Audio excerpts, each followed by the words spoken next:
농업 농어촌 탄소 중립 정보 영상화 시리즈 기후위기로부터 지구를 구하라 구해줘 지구로 인사드립니다. 그린 스토리텔러 조혜지입니다. 함께 인사드립니다. 본캐는 개그맨이지만 오늘은 부캐 그린 스토리텔러로 인사드립니다. 이재형입니다. 기후위기가 사회적 이슈로 떠오르면서 신재생 에너지에 대한 관심도 뜨거운데요. 이 신재생 에너지로 움직이는 도시와 섬을 지칭하는 단어가 있다고 합니다. 혹시 재영 씨 아시나요? 기후위기에 대한 이야기를 전해드릴 그 그린 스토리텔러로서 제가 좀 당연히 알죠. 에너지 자립 마을 아닙니까? 오! 맞습니다. 이 에너지 자립 마을이란 기후변화와 에너지 위기에 대한 문제인식을 바탕으로 주민들이 자발적으로 참여함으로써 에너지 소비는 줄이고 에너지 효율과 신재생 에너지 생산은 늘려 에너지 자립도를 높여가는 마을 공동체를 의미하는데요. 자, 그러면은 이번에는요, 제가 문제를 한번 내보도록 하겠습니다. 짜잔! 어떤 마을일지 아실까요? 아니, 글쎄 밤하늘에 별도 있고 반딧불도 있는데 조용했던 한 마을이 연일 화제가 되고 있는 바로 그곳인데요.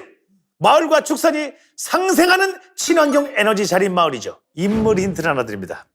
자, 이 그림의 답을 알고 계신 분인데요. 스튜디오로 바로 모셨습니다. 충남 홍성군 원천마을을 대표해서 오신 이도원 대표님 자리로 모셨습니다. 안녕하세요.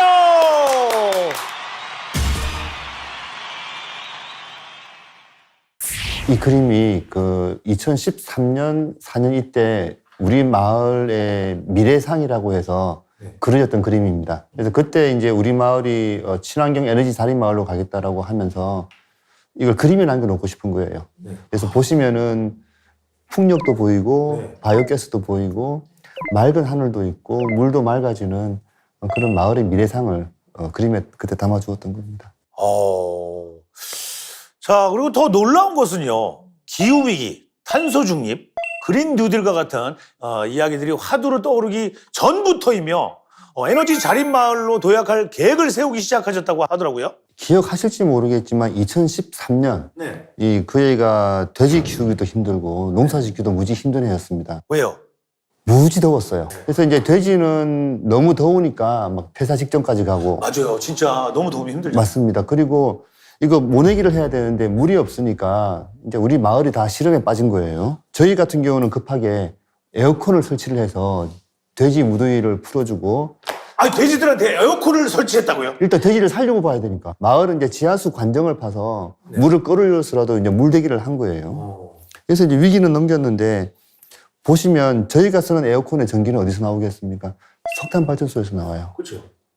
그 다음에 관정을 판다는 거는 지하수를 끌어 쓰는 건데 다음에 또 물이 부족하면 더 깊은 지하수 관정을 파야 됩니다. 개미지옥과 같은 악순환의 고리에 있다는 느낌을 받았었고, 그렇다면 문제의 근본은 기후변화에 있다고 본다면은 오히려 농업 농촌이 기후변화의 일시적 피해자라고 볼 수 있고 우리 스스로 정면 대응을 해야 된다고 본 겁니다.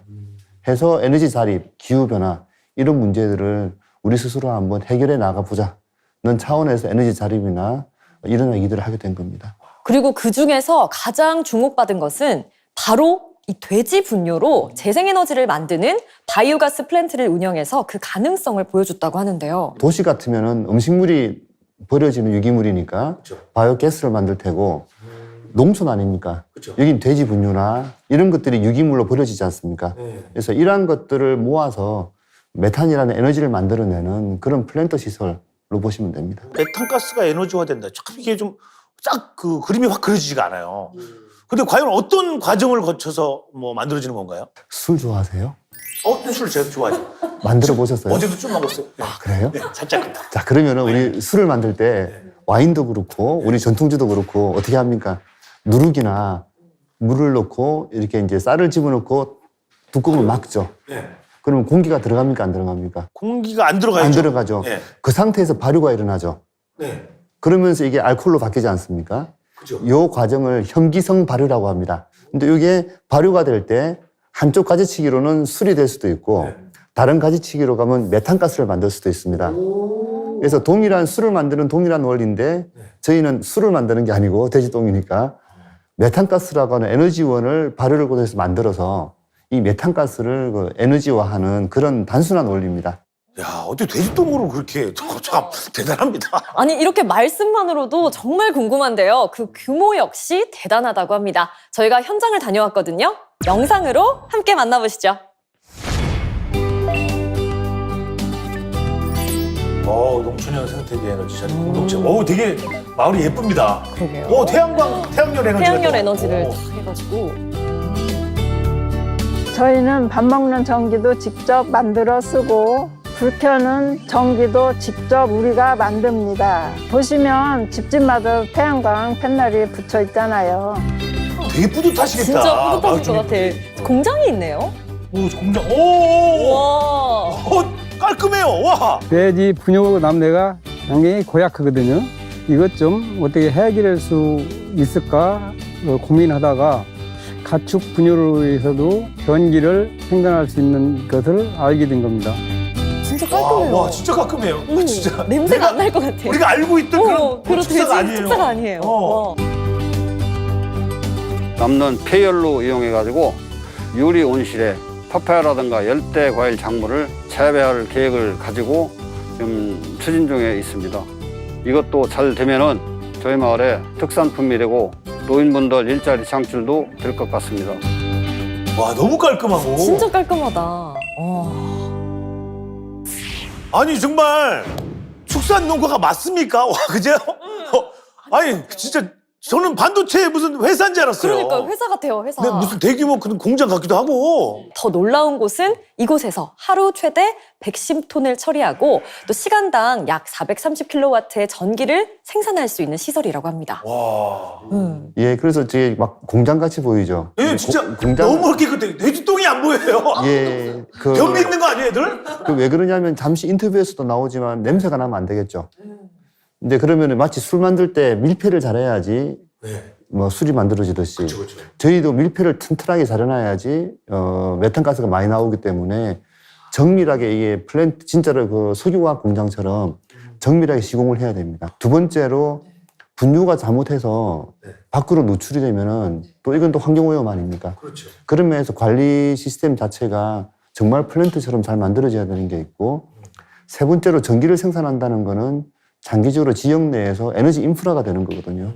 그래서 실제로 처리하는 건 똥이지만 시설 자체는 굉장히 첨단의 플랜트 시설을 지을 수밖에 없는 그러한 특징을 가지고 있습니다. 이렇게 앞으로 바이오 플랜트가 가축 분뇨 처리 시설의 인식을 변화시킬 것으로 생각이 드는데요. 그래서일까요? 저는 대표님이 한 인터뷰에서 하신 이 이야기가 오래도록 기억이 남았더라고요. 돼지 분뇨는 나에게 연꽃과 같다 이렇게 말씀하셨는데 이게 어떤 의미예요? 가축 분뇨 때문에 도시에서 볼 때는 이게 기후변화의 원흉이 아니냐는 얘기도 듣고 마을에서 볼 때는 냄새가 난단 말입니다. 그렇죠. 근데 이게 연못에 보면은 바닥에는 뭐가 있습니까? 바닥에는 더러운 막 진흙 같은 이끼, 게, 뭐 진흙 같은 게 진흙, 있단 그렇죠. 말입니다. 근데 사실은 그 진흙의 뿌리를 두고 휘는 게 연꽃이에요. 마찬가지로 천대받고 미움받는 그 가축 분뇨가 뿌리가 돼서 어떤 지역이 더 발전할 수 있는 연꽃과 같은 모습을 갖출 수 있을 것 같아서 저한테는 가축 분뇨가 연꽃과 같다라는 제 희망으로 표현을 하긴 합니다. 너무 시적인 표현이었어요. 풍류시인 같았어요. 네, 되게 멋있었습니다. 네. 뭐 이런 아름다운 결과가 나오기까지 분명히 힘들고 어려우셨던 부분이 있으셨을 것 같아요. 저는 제일 먼저 걱정되는 부분이 과연 이 마을 주민분들과의 소통, 이 설득의 과정에서 어려움은 없으셨을까라는 궁금증이 먼저 딱 생기더라고요. 어떠셨나요? 보통 이제 바이오가스 플랜트를 똥공장이라고 불러요. 네, 편하게 그냥 말씀하시면 예, 일상적으로는 맞습니다. 똥공장이라고 하죠. 그리고 마을에 똥공장 들어오는 걸 반길 분들은 아무데도 없는 건 당연한 그렇죠. 이치입니다. 내용을 모를 때는. 예. 근데 뭐 저희들 어떤 갈등 해결의 과정이 없었던 건 아니지만 다른 게 한 가지 있습니다. 어떤 거죠? 저희는 아까 모두에 말씀드린 것처럼 에너지 자립 마을로 가겠다는 비전을 2014년도에 먼저 세웠습니다. 돼지 농장이 있고 돼지 똥이 있으니까 이걸 내버려 두면 안 되겠죠. 그렇죠. 이것도 온실가스 감축이나 에너지 자립으로 가야 되지 않겠습니까? 그런 마을 발전의 큰 로드맵 상에서 가축 분뇨를 에너지화 하려고 한 겁니다. 대표님, 원천 마을은 이런데 해외 사례는 또 어떤가요? 해외 사례가 있다고 하는 게 펠트하임이나 뭐 덴마크 삼세성 같은 데들이 있더라고요. 네. 근데 거기가 왜 잘하지? 하고 이제 저도 더 공부를 해야 되니까 좀 자료들을 봤어요. 특징이 뭐냐면은 자기 지역의 특성에 맞게 개발들을 다 하셨어요. 그러니까 덴마크 삼색성 같으면 어디 쪽이냐면은 북대서양 해변가니까 항상 바람이 불어요. 그렇죠. 해풍이 계속 오니까 풍력을 하신 거예요. 그 다음에 이제 펠트하임이나 오스트리아 쪽을 보면은 그 독일에 보면 블랙 포레스트라고 해서 산림이 많잖아요. 그렇죠. 그러니까 자기 지역에는 산림이나 돼지 똥이나 이런 걸 에너지화 하다 보니까 뭐 풍력과 산림 자원과 분뇨가 같이 가는 융복합 사업이 만들어지기도 하고 결국 저희가 했던 것도 같은 거더라고요. 마을 안에서 에너지 자립을 하겠다고 하고 우리 마을에 뭐가 있지를 보다 보니까 돼지똥을 발견한 거였거든요. 그래서 이제 결국 해외살이라고 하는 것들에서 우리가 배울 게 있다면 그 지역의 특성에 맞게 그 지역의 주민의 의견을 반영을 해서 장기간 계획을 세워서 진행한 것들이 정작 배워야 될 핵심이 아닐까 생각을 하고 있습니다. 지역의 특성에 맞춤형으로 했던 게 성공의 이유가 아니었을까 그러네요. 이렇게 말씀해 주셨습니다. 앞으로 기후위기 시대를 맞아서 축산농가가 나아가야 할 방향 이런 게 있다면 어떤 게 있을까요? 예, 저도 이제 돼지 키우는 농가란 말입니다.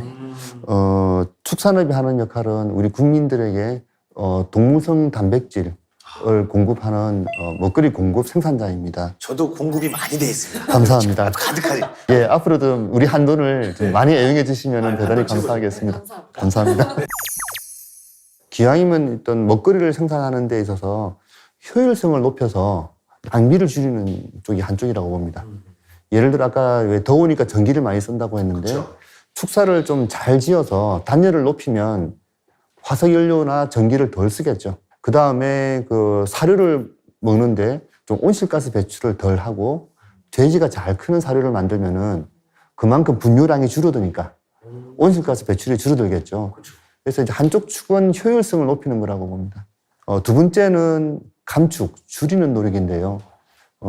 마치 이제 가축 분뇨로 나왔단 말입니다.